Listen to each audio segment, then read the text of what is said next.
While handing out flyers, I unexpectedly saw my girlfriend Alicia, with messy hair and flushed cheeks, kissing the most popular guy in school, inside a flashy sports car. When I knocked on the window, the school hunk asked her, "Who's this Alicia?" Leaning against him, said, "Just a simp. If you don't like it, I'll break up with him right away." After kissing the school hunk, she didn't even look at me and turned away. The school hunk licked his lips, where my girlfriend had kissed, and mocked. "Leave. Beauties only belong to the strong." I asked, "I don't care about my girlfriend. But why are you in my car?" The atmosphere became awkward. The school hunk gripped the steering wheel, staring at me dumbfounded. "What do you mean your car? This is my car," I said. I opened the glove compartment and took out the registration. "Look, it has my name on it. Why are you in my car? Are you stealing it? I'll call the police right now." The school hunk turned red, hurriedly got out of the car, and whispered to me, "Don't call the police. My dad is a mechanic. I saw this car looked nice and borrowed it for a spin. Please don't call the police." I whitened my eyes and loudly said, "You call this borrowing? This is theft. Can repair shops steal cars in for maintenance?" The school hunk lowered his head and whispered, "Bro, I'm sorry," I sighed. "Don't get familiar. Let me check the car's condition." First, he didn't dare speak, and I soon found a dent on the hood. I said angrily, "What's this about?" The school hunk panicked and quickly said, "It's not my fault. Your girlfriend insisted on sitting on the hood to take selfies and posted a bunch of provocative photos on her moments. That's the evidence." I checked my phone and saw nothing. The school hunk quickly showed me his phone. It turned out Alicia had blocked me. Looking at her WeChat moments, I tooted. "Such bold photos. Fine. You can go back. I'll keep these photos as evidence. You both prepare for a court summons." The school hunk was stunned and whispered, "Bro, will it cost a lot?" I said, "About 100,000. In an instant, his face turned pale. The school hunk hurriedly said, "But it was her who damaged it. Do I have to pay too?" I rolled my eyes. "Don't you understand the law? You're both responsible. Your dad's work this year is for nothing." The proud school hunk burst into tears. "That stupid girl, I told her this is carbon fiber. Only high-end sports cars have it. The hotter it gets, the harder it becomes. She couldn't wait for the car to warm up and just sat on it for selfies. My parents worked so hard, and now we're screwed because of her." Impatient, I got into my car and called someone to assess the damage. I wasn't interested in watching him cry. The school hunk wiped his tears and wailed, "How come you're the rich one?" Your girlfriend said, "You work multiple jobs handing out flyers." I said, "I don't work, I hand out flyers. But those stores are mine." I wasn't lying. Half of the pedestrian street. 72 stores, my family owns them. Handing out flyers for my family's stores. What's wrong with that? I closed the car window, not wanting to hear the school hunks crying. At this moment, Alicia texted me, "Since you saw it, let's break up." Don't blame me. Blame your parents for being losers. I'd rather cry in a Lamborghini than laugh. On your bicycle, handing out flyers. I fell into deep thought. Since both the Lamborghini and the bicycle are mine, should she cry or laugh? I wanted to reply, "Wait for the court summons." But Alicia had already blocked me. My God, how could she block me? Speaking of the repair costs, she owes me 100,000. Ignoring the fact that it was the girls' dormitory, I rushed into the dormitory and headed straight to Alicia's room. Fortunately, it was morning, so there weren't many people in the dorm. I arrived at her dorm room door and was about to knock when I heard a woman inside ask, "Did you really do what I told you?" Then I heard Alicia say, "Yes, I lied to him that I took the pill." The woman excitedly said, "That's a great opportunity. I calculated your period and knew you were likely to get pregnant these 2 days, which is why I told you to go on a date. Once you're pregnant, you can marry into a wealthy family." Alicia said worriedly, "What if he makes me get an abortion?" The woman replied, "As long as you're pregnant, I have ways to make him acknowledge the baby. You even broke up with your boyfriend for him. Let's see if he dares not to acknowledge it." I was really shocked that Alicia would go this far. She even wanted to marry the campus heartthrob by having his child. I wondered what her expression would be when she found out the heartthrob had stolen my car. I knocked on Alicia's door, and when she saw me, she immediately frowned. She said, "I've already broken up with you. Why are you still pestering me? I'm telling you, being poor is not a problem, but being poor and shamelessly pestering a girl is really disgusting." It seemed Alicia misunderstood, thinking I was there to win her back. There were 2 other people in the dorm, her roommates whom I knew. Before I could speak, one of her roommates said, "Can you stop hindering Alicia from pursuing her own happiness?" I was completely dumbfounded. So making out with another guy in a sports car, behind her boyfriend's back, was considered pursuing her own happiness. I knew this roommate. She was Alicia's best friend. Eva, the one who had just urged Alicia to get pregnant. When I first started dating Alicia, she often made sarcastic remarks, saying things like, "A man's love for a girl depends on how much money he spends on her." Because of Eva's instigation, I had given Alicia many gifts. Now I was here to get those gifts back. I said we can break up, but the phone you are using is mine. You should return it to me. I didn't mention that the sports car was mine, because knowing Alicia's personality, she might shamelessly cling to me. I had to get my things back first.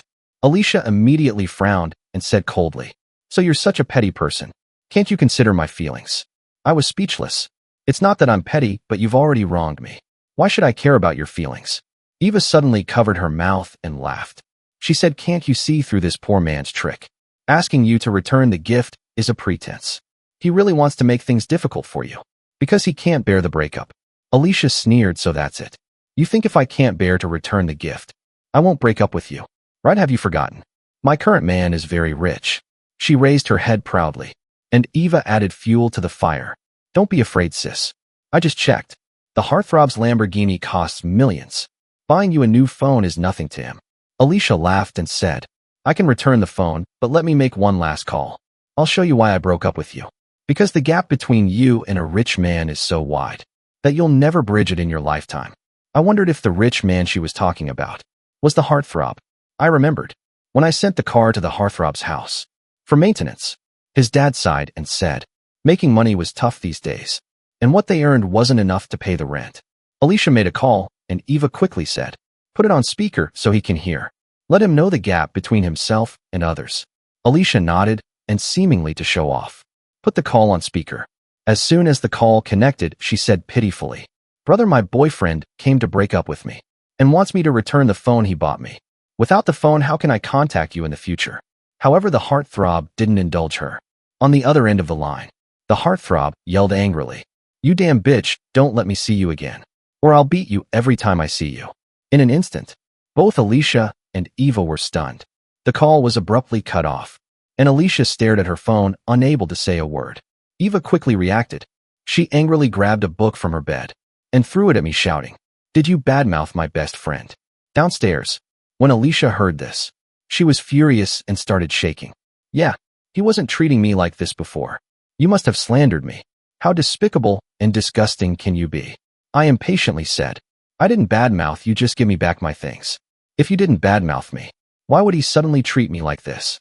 I was speechless, because Alicia posted coquettish selfies, sitting on the hood of his car. The heartthrob had ended up with thousands in debt. Given his family's income, how could he not be angry?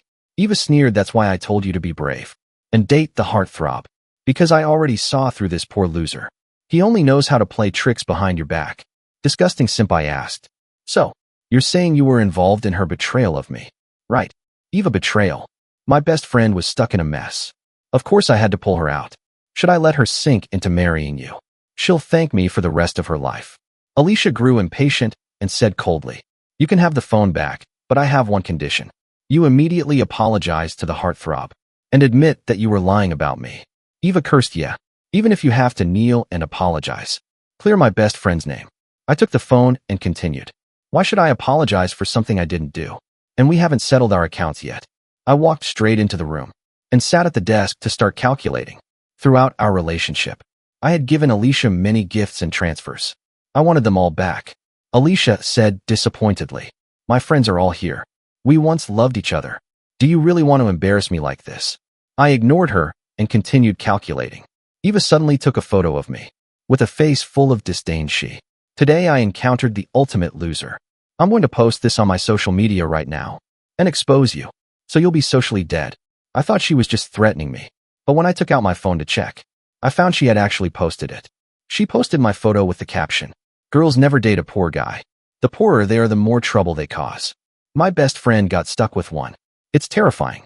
I frowned and said, "This is a personal matter between us. Why do you keep mentioning being poor? You might as well write gold digger on your face." Eva sneered, "Yeah, I do like rich guys. Do you have the right to be jealous? If you were rich, you'd be the one scolding me now, not the other way around. Look at your pathetic self." Eva got more and more agitated, walking to the window and pointing downstairs. She said, "Rich men drive million-dollar Lamborghinis and are full of ambition and career goals. poor losers just sit here calculating, making the girls who once loved them feel sick. Another roommate finally couldn't help but speak up. Alicia, why don't you just pay him back? This is your fault in the first place. In an instant, Alicia's expression changed. Alicia asked, what do you mean, are you taking his side? Eva sneered, isn't it obvious? You found a boyfriend with a Lamborghini, and she's jealous. So she purposely insults you, slanders you. The roommate's face turned red with anger. Don't falsely accuse me. I knew this girl. She was a poor student named Lisa. Before, when Alicia wanted to show off, she had me buy desserts for everyone in her dorm. But Lisa refused to take them, saying she couldn't accept something she didn't earn. Because of that, I had a deep impression of her. Alicia sighed and said, Lisa, I know you're poor and rely on student loans and scholarships to study. I understand if you resent the rich, but you know what? Being a good person is more important than good grades. Lisa's eyes widened in disbelief. Are you saying I'm not a good person? I was completely dumbfounded. Lisa was diligent and hardworking, excelling in both character and academics. And Alicia, she had just been making out with the rich guy in a car, right in front of me, her boyfriend.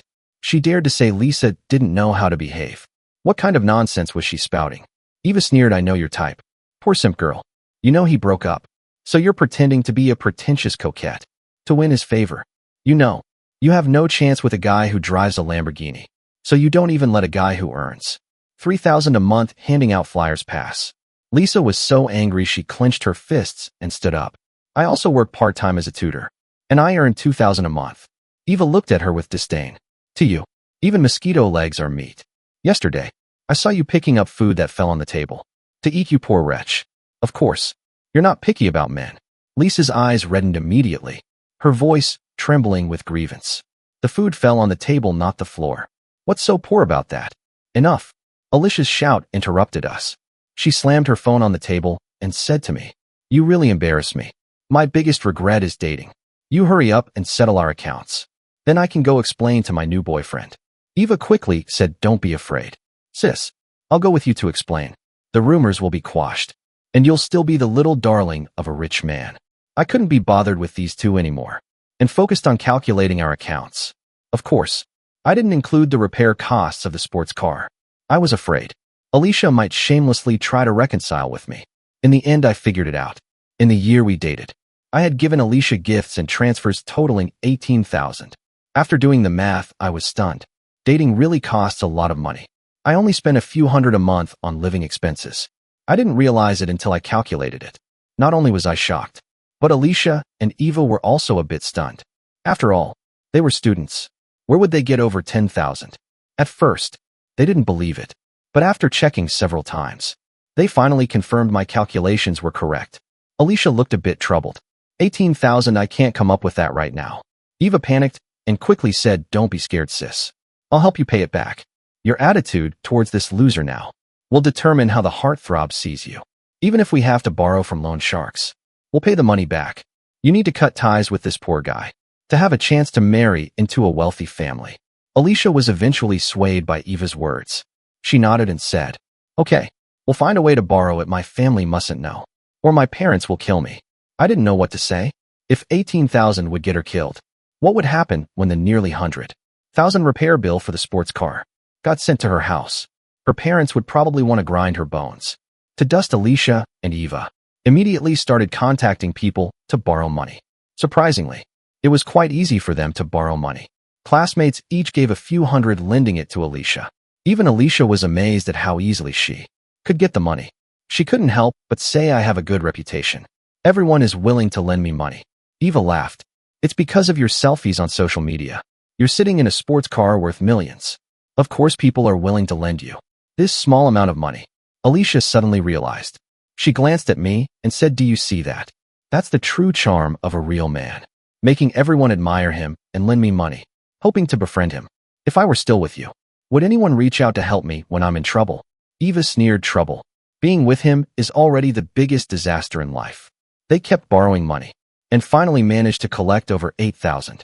But there was still a $10,000 gap. Eva gritted her teeth and said, I know a guy from the underworld. He can lend me the money. But if we can't pay it back, it'll be terrible. Alicia asked worriedly. What happens if we can't pay it back? Eva replied, don't worry about that for now. Your new boyfriend is so rich, $10,000 is nothing to him. Eva quickly contacted the so-called underworld person, who appeared to be a professional private lender. He handed over $10,000 without hesitation, after they managed to gather enough money, and returned it to me. Alicia threw the phone at me angrily and said, "Satisfied now, get lost. From now on, we should have nothing to do with each other." I nodded and turned to Lisa saying, "Can you come out with me for a moment?" Lisa looked at me in surprise, seemingly not understanding why I was calling her. Eva immediately sneered. I knew these two had something going on. As soon as you paid him back, they hooked up. I felt a wave of helplessness. The reason I wanted to talk to Lisa was that she worked in the student council and had the contact directory. Since I planned to send a court summons to Alicia's family, I definitely needed her home address. Lisa blushed deeply, lowered her head, and followed me out. Eva mopped again. "You're really following him out. You only deserve Alicia's leftovers." Lisa was almost in tears. "I don't have any such intentions," Eva cursed. "Pretentious coquette. Keep pretending. No wonder your family is so poor it's genetic. Look at you trying to please. Even a guy who hands out flyers. You're so undiscriminating. It's clear what kind of people your parents are." Alicia looked at us with disdain and sneered. "Good thing I broke up with him. This useless man is all yours. Let me give you a word of advice. A whore and a dog, may they last forever." I led Lisa out of the dormitory and into the hallway. Lisa whispered, "I only spoke up because I was angry. Don't read too much into it. I just want to study hard." "I don't have the intentions," they said. I nodded. "I know you have to get scholarships and work as a tutor. You don't have time for romance," Lisa asked curiously. "Then why did you ask me to come out?" I said, "I know you have the contact directory. Can you give me Alicia's home address?" Lisa immediately panicked. "What do you plan to do? Don't do anything reckless." She seemed very worried and even grabbed my hand. In her anxiety, Lisa looked into my eyes and said seriously, "We may be poor, but we have dignity. Others are at fault. But don't ruin your future because of their mistakes." The atmosphere grew silent, and I didn't know how to respond. Did this girl think I was planning to go down with Alicia's family? Lisa then realized she had grabbed my hand. In her haste, she quickly let go, blushing. "You're hardworking and determined. You deserve a better life. I believe that in 10 years, Alicia will regret her choices," I said. "It won't take 10 years. I've already had the dealership assess the damage. If her family lives in the city, she'll regret it soon." Lisa was stunned and asked what I meant. I said the sports car downstairs was mine. She stared at me. Dumbfounded, I explained everything to Lisa. She was speechless again. It wasn't until I showed her the car registration that she believed it was true. When Lisa went to get the contact directory, she walked as if in a daze, probably thinking she was dreaming soon. She sent me Alicia's home address. Surprisingly, it was just a few kilometers from the dealership. What a coincidence. Right. I called the dealership, and they told me they'd deliver the damage assessment within 10 minutes. Wait, I suddenly remembered. Alicia had given me back her phone. How would I contact her for debt collection later? I decided to temporarily return the phone to her. I went back to Alicia's dormitory. When she saw me return, she asked irritably, "Why are you back?" I said, "I know you don't have a phone. You can borrow this for a couple of days." Eva immediately clutched her chest, pretending to retch. "I'm going to puke. I was right, this simp is doing it on purpose. Trying to play this on again. Off again game with you." Alicia snapped. "Do you really take me for a fool? Can you stop pestering me? You're embarrassing me in front of my friends." Just then, Eva's phone rang. Eva took out her phone and said, "Alicia, why are your parents calling me?" I was taken aback. The dealership works fast. It seemed Alicia's parents couldn't reach her, so they contacted Eva. Alicia took the phone and asked, "Mom, what's wrong this time?" Alicia didn't put the call on speaker, but her mother's yelling was loud and clear. "Don't call me Mom. Do you know how much your father and I make? You've ruined us." The sudden scolding left Alicia stunned. She quickly said, "Mom, what did I do?" Alicia walked to the corner of the dormitory with her phone. As she talked, she suddenly burst into tears. Eva hurriedly asked SAS, "What's wrong?" Alicia sobbed. "I know why the heartthrob suddenly got mad at me. I dented his car by sitting on it. And now he wants my family to pay. The estimated cost is $137,000. Where is my family going to get that kind of money?" Eva was equally stunned. "How is that possible? Just by sitting on it. It got dented. The bill was delivered to my house. My mom said she took a picture of it and sent it to me. She told me to check my phone." Alicia couldn't even stand. She sat down on the bed in a daze. Eva bit her lip and said, "Don't panic. I might have a solution." Alicia asked, "What can you do?" Eva said, "At this point, we need to see if you're pregnant. If you are, and you're carrying his child, Would he really dare to ask you for the repair costs? Alicia immediately nodded right. Even if he doesn't care about me, he has to care about the baby. Right, Eva said excitedly. If he dares to ask you for the repair costs, go make a scene at his house. Alicia sighed deeply. I initially wanted to use the baby to marry into a wealthy family who knew it would only end up covering repair costs. Eva consoled her. Hundreds of thousands of isn't a small amount. Your parents would need 2 years to earn that. And who says you can't marry into a wealthy family? Maybe his parents will insist on you getting married. And not only will they cover the repair costs, but they might even gift you a car. I wondered if I should remind Alicia, out of past affection, about her getting pregnant with the heartthrob's child. It certainly wouldn't exempt her from the repair costs. I started to speak but before I could say anything, Alicia shot me a venomous look. She walked over, snatched the phone from me, and said, "Don't say a word. Get lost, I don't want to hear your voice. I'm already in a bad mood." Eva also snapped impatiently, "Yeah, can you get lost? We're trying to figure out how to calm the heartthrob down." I awkwardly said, "How about you read the documents first?" Eva yelled at me, "Get lost, loser. We have nothing to talk to you about. If you keep pestering Alicia, we'll accuse you of harassment and see you in court." I nodded. Since she said that, fine. After all, we were going to see each other in court anyway. Alicia had already picked up her phone and sent a voice message to the heartthrob. "Please come downstairs to my dorm. I want to talk to you, please." The heartthrob quickly replied, and she played the voice message. I heard the heartthrob's voice. "Sure, you slut. I want to talk to you too. Come down now." Alicia put down her phone and worriedly asked Eva, "With that attitude, will he really forgive me?" Eva said, "Go down and beg him, I'll go with you." Eva helped Alicia up and glared at me. "Get out of the way." I ignored her and turned to leave the dormitory. Just as I was about to go downstairs, Lisa returned. Alicia and Eva walked past. Lisa, heading in front of us. Seeing me, Lisa quietly asked, "Will you make Alicia pay a lot of money?" I said, "I won't extort her, she should pay what she owes." "But I'm thinking," Lisa asked. Thinking what I said. "It seems like they're begging the wrong person. Won't it be awkward?" When we got downstairs, the heartthrob was already there. The most noticeable thing was the slap mark on his face. He was standing by the roadside, crying and wiping his tears.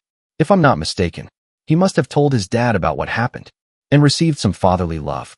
Alicia and Eva were dumbfounded at the sight. Eva said, "Seriously, with all the money his family has, he needs to cry like this?" Alicia said, "Maybe he really loves that car. When I went on dates with him, he always took great care to protect it." Eva sighed. "They say a car is a man's second wife. It must be true." I rolled my eyes. "I don't treat my car like a wife. And why wouldn't he protect it? It's my car." Alicia quickly approached him, looking pitiful. "Baby, let me explain. Explain to your grandfather. You bitch." The heartthrob finally couldn't hold back his frustration. He rushed forward, grabbed Alicia's hair, and slapped her hard across the face. Neither Alicia nor Eva expected the heartthrob to hit her. Eva hurried over to try to break it up, while Alicia, feeling wronged, said, "Baby, hit me if you're upset. It's my fault. I'll never do it again. Can I make it up to you for the rest of my life? I don't need your compensation." The heartthrob was so angry, he started punching Alicia in the face. As he continued hitting her, both Alicia and Eva realized something was seriously wrong. The students watching were all shocked. Just a moment ago, Alicia was stepping out of a sports car, admired by everyone.